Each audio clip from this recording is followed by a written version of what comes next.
Hello students, I am Kalpana Mishra and welcome back to PSCB tuition point. Students, आज के इस video में हम डिस्कस करने वाले हैं चैप्टर नंबर 13 क्लास 8 साइंस का लाइट। तो फर्स्ट पार्ट मैं प्रीवियस वीडियो में जो है आपसे डिस्कस कर चुकी हूँ। ये हमारा जो है इस चैप्टर का सेकंड पार्ट है। तो फर्स्ट पार्ट में जो है बच्चों हमने यहाँ से ये सारा कर लिया था। फर्स्ट पार्ट आपका जो है ये लाइट का ये सारा पार्ट हमने कर लिया था, ठीक है। ये तीनों पेज सारा कर लिया था। इस एक्टिविटी पे मैंने आपको बताया था कि ये आप इस एक्टिविटी को करोगे तो आप इसको राउंड करोगे तो ये इस तरीके से आपको वाइट कलर दिखाई देगा। इट मीन्स हमें क्या पता लगता है आप कौन कौन से कलर से बनाओगे इसको। Red, orange, yellow, green, blue, Indigo, ठीक है। तो ये सारे कलर जो 7 कलर हैं आपके, इनसे आपने मिल करके बनाना है वाइट, मतलब एक राउंड बनाना है। उसको गोल से घुमाओगे तो वो सब कुछ वाइट कलर का दिखाई देगा। तो इसी को हम बोलते हैं डिस्पर्जन ऑफ लाइट। समझ आई मेरी बात? जब वाइट लाइट 7 कलर में कन्वर्ट हो जाती है उसे हम डिस्पर्जन ऑफ लाइट बोलते हैं। तो ये डेफिनेशन आती है कई बार पेपर में, ठीक है, कि डिस्पर्जन ऑफ लाइट क्या होता है। When white light split into 7 colour is called dispersion of light. और 7 कलर कौन कौन से होते हैं ये भी आपको पता होना चाहिए, ठीक है। और इसको न्यूटन डिस्क बोलते हैं। जो मैंने ये आपको एक्टिविटी बताई ये न्यूटन डिस्क है। इस तरीके से आप सर्कल करोगे तो स्पिन करते हुए आपको 7 कलर वाइट कलर दिखाई देगा, ठीक है। नेक्स्ट है हमारा जो टॉपिक है human eye, how do we see. Human eye के बारे में हम कैसे देख सकते हैं, ठीक है। तो we see object with our eye. हमें पता है कि हम ऑब्जेक्ट को अपनी आंखों से देख सकते हैं, किसी भी चीज़ को, ठीक है। ये हमारी बॉडी का इंपॉर्टेंट हिस्सा है। तो फर्स्ट, ऑब्जेक्ट और body must be the opaque and light should not pass through. देखो, ऑब्जेक्ट जो है वो कैसा होना चाहिए, ओपेक होना चाहिए। लाइट उसके दूसरे साइड पास नहीं होनी चाहिए, तभी हमें चीज़ दिखाई देगी। हम अभी तक चैप्टर के स्टार्टिंग से अगर फर्स्ट पार्ट आपने नहीं देखी हो तो पहले फर्स्ट पार्ट देखो, उसके बाद सेकेंड पार्ट, ठीक है। Light must fall on that body, मतलब लाइट को जो चीज़ हमें देखनी है, मान लो ये हमारे पास कोई कार्डबोर्ड है, इसको देखना है तो इसके ऊपर लाइट का पड़ना जरूरी है। The body must be before our eyes और the light reflected by the body must reach our eye. अब जो ये कार्डबोर्ड था उसको हमें देखना था, तो लाइट अगर इस पर पड़ रही है तो यहाँ से टकराने के बाद हमारी आइज़ तक भी इसका पहुँचना जरूरी है। Our eyes must be healthy, हमारी आँखें हेल्दी होना चाहिए। तो यहाँ पर आपका ह्यूमन आई का स्ट्रक्चर है, इसको भी आपने देख लेना है, ठीक है। तो जो हमारी ह्यूमन आई होती है वो हमारी बॉडी के मेन पार्ट्स में लोकेटेड होती है और ये हमारे अपर आईज़ को जो है आईलिड्स जो है वो कवर करके रखती हैं। और लोअर आईलिड्स भी और अपर आईलिड्स, 2 आईलिड्स होती हैं जिसको हम पलके बोलते हैं हिंदी में, ठीक है। तो वो क्या करती हैं, हमारी आँखों को कवर करके रखती है, ठीक है। तो इस तरीके से कवर करके रखने से क्या होता है, जो डस्ट पार्टिकल्स वगैरह है हमारी आंखों में जाने से बच जाता है। Eye ball has the 3 layer. Eye ball के हमारे 3 लेयर होती है, स्क्लेरोटिक, कोराइड एंड रेटिना। ये तीनों याद रखना है। सबसे पहले स्क्लेरोटिक जो है सबसे बाहरी लेयर होती है जो कि ट्रांसपेरेंट होती है, इसे हम कॉर्निया कहते हैं, ठीक है। उसके बाद जो है अगली होती है कोराइड। ये मिडिल लेयर होती है आँख की, जो कि हमारे पोर्शन जो कलर होता है आँख का, जो आइरिस होता है ना, हमारी आँख का जो कलर जिस पे डिपेंड करता है, इसके अंदर होता है आइरिस और प्यूपिल, ठीक है। आइरिस जो है हमारे आँख का कलर डिसाइड करता है। प्यूपिल जो है लाइट हमारी आँखों में कितनी एंटर करनी है, ठीक है, उस हिसाब से उसको ओपन और क्लोज करता है, मतलब छोटा और बड़ा करता है, ठीक है। जब ज़्यादा लाइट आती है तो क्या होता है, लाइट जब हमारे आँखों में डिम आती है तो उसको फैला देता है, और जब हमारे आँखों में लाइट ज़्यादा आती है तो उसको नैरो कर देता है, टाइट कर देता है। अगला है रेटिना। रेटिना हमारा इनर पार्ट है आई बॉल का। ये होता है हमारा बाय कन्वेक्स लेंस के बाद।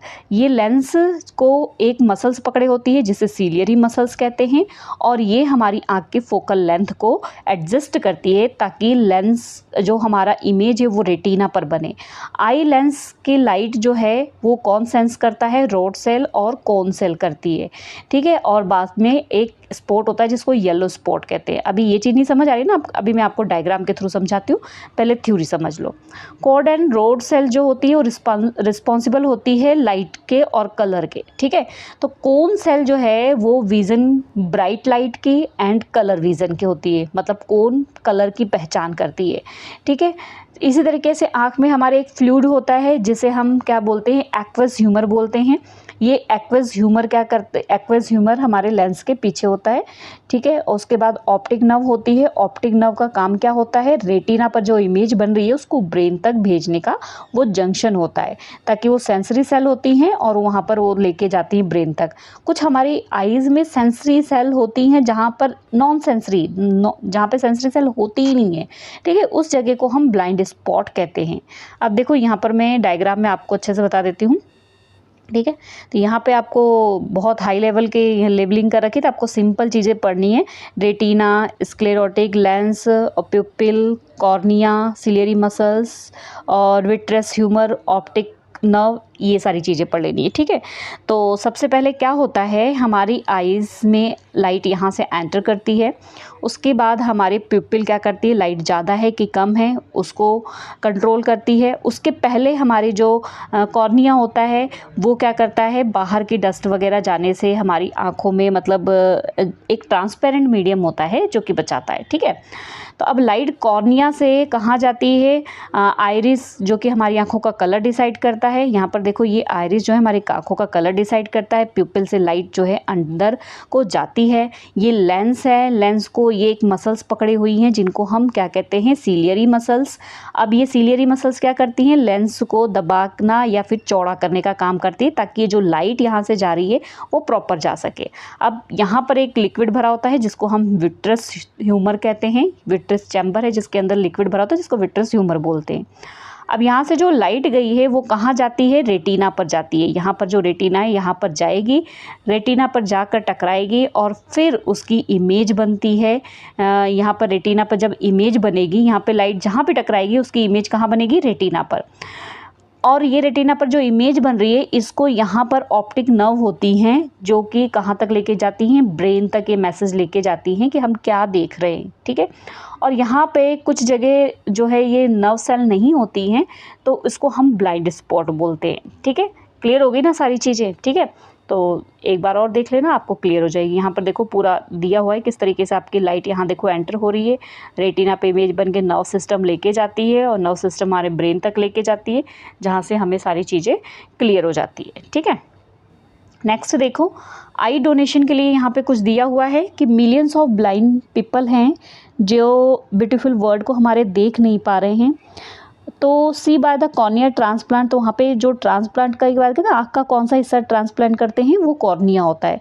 If we pledge to donate eye after our death, अगर हम प्लेज करें कि हम डेथ के बाद अपनी आईज़ को जो है डोनेट कर देंगे, तो कितने ही लोगों को जो है हम आईज़ दे सकते हैं और कितने लोग ये सुंदर सी दुनिया को देख सकते हैं, ठीक है।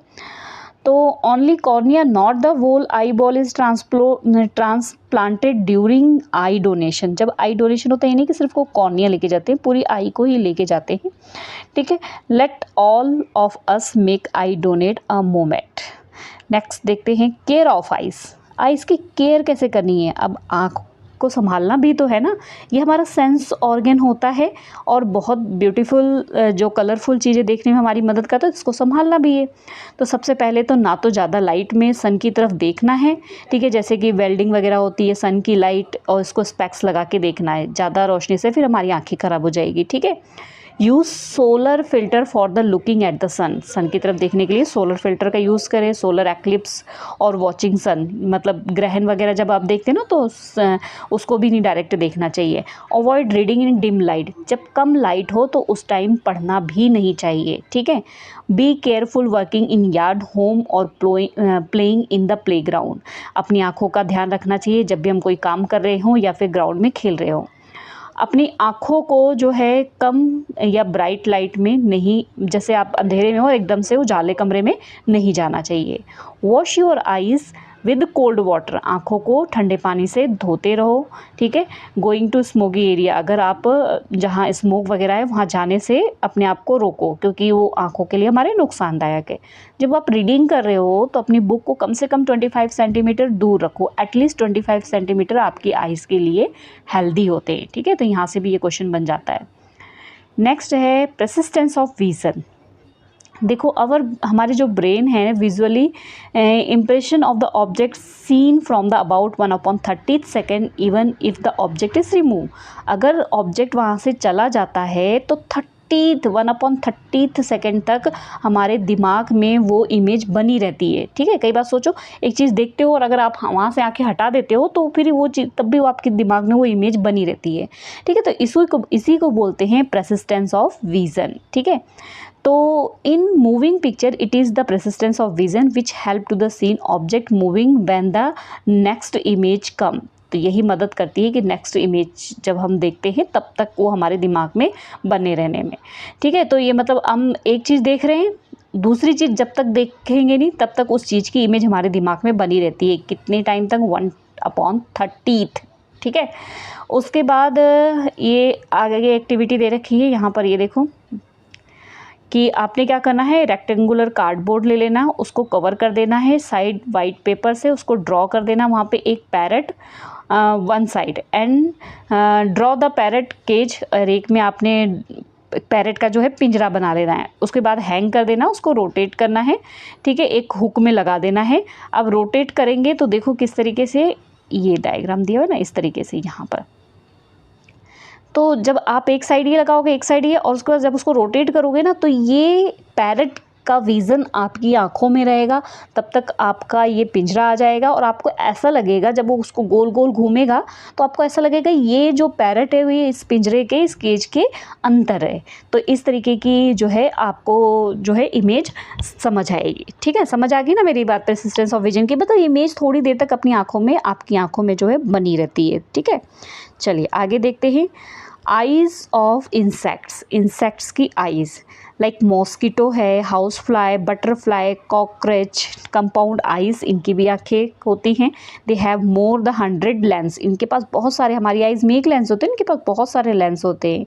Only I all the lenses collective form the image of the object, तो इनके आँखों में इतने सारे जो लेंस होते हैं उनसे ये इमेज जो है चीज़ों को देख पाते हैं।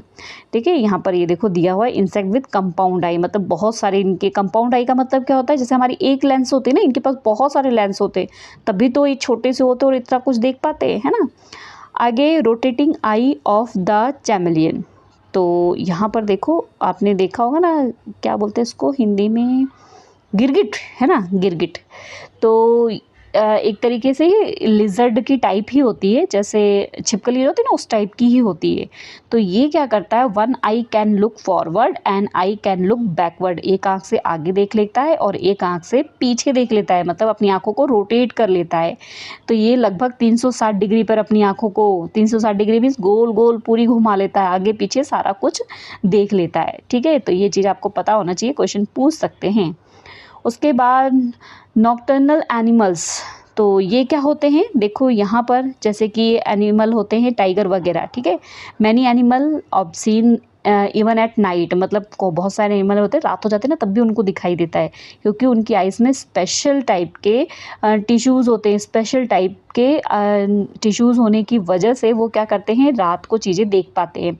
जैसे कि आउल हो गया, कैट हो गया, फैमिली कैट जो होता है, एनिमल लाइक जैसे कि टाइगर, लॉयन, कैट, ठीक है, एंड चीता have the reflecting layer on their eyeball, eyeball पे इनकी रिफ्लेक्टिंग लेयर होती है, जिसकी वजह से स्मॉल लाइट उसके ऊपर अगर जाती है तो वो रिफ्लेक्ट होती है और जिसकी वजह से ये अंधेरे में भी देख पाते हैं। ठीक है, इनकी आइज़ में बहुत बार रिफ्लेक्टिंग होती है, इसलिए अंधेरे में भी ये चीज़ों को देख पाते हैं। ठीक है, एग्जाम्पल्स यहाँ पे दी हुई हैं। अच्छा, कॉकरोच भी यही होता है, आप देखते होंगे ना, जब घर में किचन में लाइट बंद कर दो उसके बाद कॉकरोच निकलना शुरू होते हैं। ठीक है, उसके बाद बैट, आपने चमगादड़ को देखा होगा, वो भी रात को निकलते हैं। तो इनके पास एक वेव होती है, हमने साउंड वाले चैप्टर में पढ़ा है, जिसको अल्ट्रासोनिक वेव कहते हैं। जब ये वहाँ से रिफ्लेक्शन करते हैं, देखो यहाँ पे दिया हुआ है पिक्चर, ये देखो यहाँ से, ये क्या है, जो साउंड होती है ना, इनके पास अल्ट्रासोनिक वेव होती है, वो निकलती है और इनके प्रे से, मतलब इनके शिकार से टकराती है, और टकरा के जब इनके पास जाती है तो इनको सेंस हो जाता है, इनको पता लग जाता है कि इनका शिकार कहाँ है, और फिर ये इनको क्या करते हैं, पकड़ लेते हैं। ठीक है, अच्छा आगे देखो, reading and writing by the visually challenged person, मतलब जिनकी आंखें नहीं होती हैं, वो भी पढ़ते हैं लिखते हैं। आपने देखा है ना, वो भी तो पढ़ते लिखते हैं, ठीक है। तो वो कैसे पढ़ते लिखते हैं? उनके लिए जो पर्सन जो लिख नहीं पाते, मतलब वो विजुअली चैलेंज्ड होते हैं, उनको भी पढ़ना लिखना होता है। तो वो क्या करते हैं, उन जो जन्म से ही उनकी आंखें नहीं होती हैं या फिर किसी कारण से उनको कम दिखाई देता है, तो वो जब कम दिखाई देता है तो, और या फिर नहीं दिखाई देता है, तो सेंस करते हैं टच करके, किसी भी चीज़ को टच करके, और वो क्या करते हैं, उन चीज़ों को सेंस कर लेते हैं या सुन के। तो स्पेशल उनका रीडिंग मेथड होता है, उनके स्पेशल लेटर होते हैं जिससे वो चीज़ों को टच करके पढ़ते हैं, ठीक है। जो स्पेशल लेटर है जिससे वो टच करके पढ़ते हैं, उसे हम बोलते हैं ब्रेल सिस्टम। तो यहाँ पर देखो, ये ब्रेल सिस्टम इस तरीके से होता है, जैसे ये आपने 2 डॉट रखी है और एक नीचे डॉट है, तो वो समझ जाएंगे क्या लिखा हुआ है, डी लिखा हुआ है, ठीक है। इस तरीके से डॉट रखी है तो समझ जाएंगे जेड लिखा हो, तो वो टच करके इन चीज़ों को समझ लेते हैं, तो इसको बोलते हैं ब्रेल सिस्टम, ठीक है। तो Braille system of the reading and writing, ये इससे रीडिंग भी कर लेते हैं और ऐसे वो राइट भी करते हैं। Braille system is reading and writing in which the letter are the represented by the rise dot. जैसे मैंने आपको बताया, बड़े बड़े से, मतलब थोड़े से ऊंचे उठे उठे से डॉट होते हैं, और ये डॉट को जो है वर्टिकली रो में अरेंज किए होते हैं, और इससे जो है इंग्लिश लेटर के जो है कॉमन वर्ड बना दिए गए हैं, जिससे कि वो क्या करते हैं, उससे टच करके लिख भी सकते हैं और चीज़ों को पढ़ भी सकते हैं। Great achievement of the visually challenge person, बहुत सारे विजुअली चैलेंज पर्सन है जिन्होंने बहुत अचीवमेंट हासिल की हुई है। जैसे हैं Ravinder Jain, a great Indian the lyrist, singer है, कंपोज़र वाज, इनका जब जन्म हुआ था, ये भी विजुअली चैलेंज थे, लेकिन इन्होंने जो है संगीत Prabhakar degree from the Allahabad से ली थी। तो सोचो, मतलब ये थोड़ी कि आंखें नहीं है तो कुछ नहीं कर सकते, वो लोग भी कर सकते हैं, ठीक है। उसके बाद है आपका लाल Advani, visually challenged, established as the Association for the Special Education and the Rehabilitations of the Disabled in India. He are represented India of the Braille problem in the UNESCO. तो इस तरीके से उन्होंने भी क्या किया, इस्टेब्लिश किया ब्रेल सिस्टम को, ताकि सारे लोग जो हैं पढ़ लिख सके, ठीक है। इसी तरीके से हेलन केलर के बारे में आप जानते ही होंगे, इंग्लिश वगैरह में भी पढ़ा होगा आपने। ये अमेरिकन ऑथर थे, लेक्चरार भी थे, ठीक है, लेक्चरार भी थे। इन्होंने क्या किया था, ये एक लेडी थी, इन्होंने क्या किया था, लॉस कर दिया था अपनी आँखों को। शी वॉज जस्ट 18 मंथ, जब वो 18 महीने की थी। फिर भी उन्होंने ग्रेजुएशन की, ठीक है, और उसके बाद उन्होंने बहुत सारी बुक्स भी लिखी, और वो बुक्स फेमस भी हुई है। उनमें the story of my life 1903 में जो है लॉन्च हुई थी। नेक्स्ट जो है लुइस ब्रेल के बारे में देखते हैं। लुइस ब्रेल जो थे, ये शॉपकीपर के बेटे थे। इनका जन्म जो है 4 जनवरी 1809 में हुआ था। जब ये 3 साल के थे, अपने फादर के साथ खेल रहे थे, शॉप पे गए हुए थे, तो वहाँ पे कोई टूल्स इनकी आंखों में लग गया था, जिसकी वजह से इनकी आंखें ख़त्म हो गई थी, कम्प्लीटली ये ब्लाइंड हो गए थे। फिर इन्होंने जो है थोड़े से बड़े हुए तो इन्होंने एक यूनिवर्सल सिस्टम का जो है बताया, मतलब पूरी दुनिया में रीडिंग और राइटिंग का सिस्टम बनाया, जिसको हम ब्रेल सिस्टम इन्हीं के सरनेम से बोलते हैं, ठीक है। इस तरीके से जो विजुअली एम्पायर पीपल थे, तो एम्पायर पीपल वो सारे क्या कर सकते थे, लिख सकते थे और पढ़ सकते थे, और ये अचीवमेंट इन्होंने 20 साल की उम्र में ही हासिल कर ली थी। उसके बाद 6 जनवरी 1852 में इनकी डेथ हो गई थी। ओके स्टूडेंट्स, ये चैप्टर हो गया हमारा कंप्लीट। नेक्स्ट क्वेश्चन बाद में देखते हैं। Okay students, bye bye.